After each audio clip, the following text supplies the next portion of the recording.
मोदी के जश्न में मायावती ने डाला खलल। विशेष सत्र से पहले उठाई एक ऐसी मांग कि बीजेपी में मच गई खलबली। बीजेपी ने जो सोचा भी नहीं होगा, बहन जी ने वो मांग कर दी। एक तरफ सरहद पर जवान हो रहे शहीद, दूसरी तरफ मोदी मना रहे जश्न, और इस बीच मायावती ने उठा दिया ऐसा मुद्दा जो बीजेपी के लिए खोद सकता है गड्ढा। वक्त का सही उपयोग और मौके का सही फायदा उठाना कोई मायावती से सीखे। सियासत में भले ही हो कमजोर, लेकिन विरोधियों की पुंगी बजाने की पूरी ताकत है मौजूद। उत्तर प्रदेश की पूर्व सीएम और बहुजन समाज पार्टी की मुखिया मायावती सियासत में भले ही अभी कमजोरी का शिकार हों, लेकिन विरोधियों को कैसे लपेटना है और कैसे नीचे दिखाना है, कोई उनसे सीख सकता है। मायावती को पता है कि कैसे सही वक्त पर सही जगह पर चोट करनी है, ताकि सियासी माइलेज भी मिले और सुर्खियों का हिस्सा भी बन जाए। और ये मौका लोकसभा चुनाव के नजदीक का है, तो फिर सावधानी बेहद जरूरी है। ऐसे में एक तरफ मोदी जश्न मनाने की तैयारी कर रहे थे और ऊपर से अपनी वाहवाही का इंतजाम किया था, लेकिन इसी बीच बहन जी ने उस मुद्दे पर बहस तेज कर दी जो मोदी के लिए परेशानी का कारण बन सकता है। अब बहन जी की तरफ से जो मांग की गई है, उस पर बीजेपी ना तो सहमति जता सकती है और ना ही विरोध जता सकती है, क्योंकि बीजेपी ने अपनी इमेज ही ऐसी बना रखी है। ऐसे में ना तो मोदी का माथा काम कर रहा है और ना ही शाह की कोई सियासी चाल काम आ रही है। नड्डा तो बस नाम के नड्डा रह गए। जानकारी की माने तो मायावती ने संसद के विशेष सत्र से पहले अहम टिप्पणी की है और सत्ताधारियों को मुश्किल में डाल दिया है।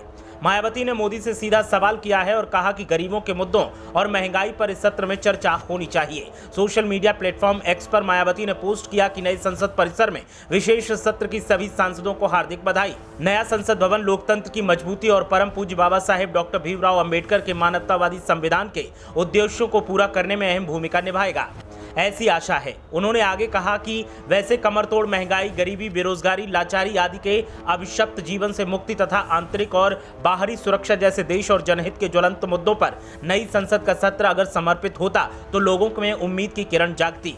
कश्मीर में अफसरों जवानों की शहादत को भी गंभीरता से लेना जरूरी है।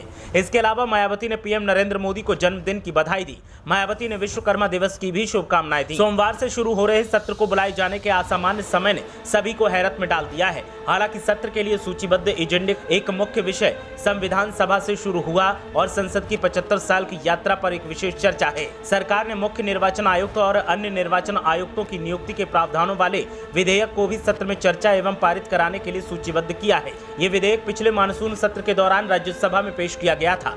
सरकार को संसद में कुछ नए कानून या अन्य विषय पेश करने का विशेषाधिकार प्राप्त है, जो जरूरी नहीं है कि सूचीबद्ध एजेंडे का हिस्सा हो। किसी संभावित नए कानून पर कोई आधिकारिक बयान नहीं आया है, लेकिन लोकसभा और राज्यसभा विधानसभाओं जैसी निर्वाचित विधायिकाओं में महिलाओं के लिए आरक्षण सुनिश्चित करने वाले विधेयक के बारे में चर्चा चल रही है। सत्र को लेकर लगाए जा रहे कयास के बीच संसद को नए भवन में स्थानांतरित किए जाने की प्रबल संभावना है, जिसका उद्घाटन 28 मई को प्रधानमंत्री नरेंद्र मोदी ने किया था। संसद के अलग अलग विभागों के कर्मचारियों की भी नई वर्दी दिखाई दे सकती है। इन तमाम बातों के बीच मायावती ने सीधा सवाल करते हुए केंद्र सरकार से मांग की है कि सरहद पर जो जवान शहीद हुए हैं, उनके परिवारों को क्या सुविधाएं दी जाएंगी और कैसे बाकी सैनिकों की सुरक्षा को पुख्ता किया जाएगा, इस पर भी चर्चा होनी चाहिए।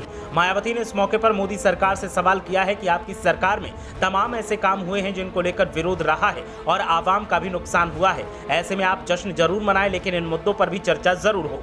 मायावती के तीखे आरोपों और इन मांगों को लेकर सियासत तो गर्म है ही, साथ ही साथ बीजेपी वालों का माथा ठनका हुआ है। अब देखना यह है कि बीजेपी की तरफ से मामले में क्या रुख अपनाया जाता है। ब्यूरो रिपोर्ट, मीडिया हलचल।